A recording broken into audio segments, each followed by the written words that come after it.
अब इसमें दो लफ्ज़ हैं, कोलिनियर, तो आप ये जो COL है इसको अलग लिख दें और जो लीनियर है इसको आप अलग लिख दें।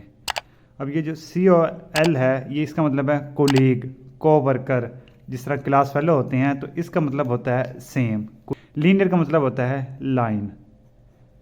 तो इनको अगर आप मिला के पढ़ें तो इनका मतलब होता है सेम लाइन या कॉमन लाइन। लेट्स सपोज कि मेरे पास यहाँ पे 3 पॉइंट्स हैं, इसको मैं A कह देता हूँ, इसको मैं कह देता हूँ जी B, और एक और पॉइंट है ये है जी C। अब अगर मैं इन तीनों पॉइंट्स को मिलाऊं तो ये तीनों पॉइंट्स एक ही लाइन के ऊपर लाई कर रहे हैं। तो ऐसे पॉइंट्स को जो एक ही लाइन के ऊपर एग्जिस्ट करते हों, एक ही लाइन के ऊपर रहते हों, उनको हम कहते हैं कोलिनियर पॉइंट्स।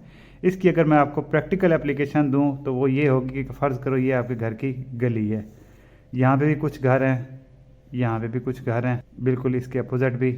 अब इन घरों को अगर मैं पॉइंट से रिप्रेजेंट कर दूं तो ये जो तीनों घर हैं ये सेम लाइन में एग्जिस्ट कर रहे हैं और हम इनको पॉइंट से रिप्रेजेंट कर रहे हैं, तो इसको आप कह सकते हैं ये कोलिनियर पॉइंट्स हैं।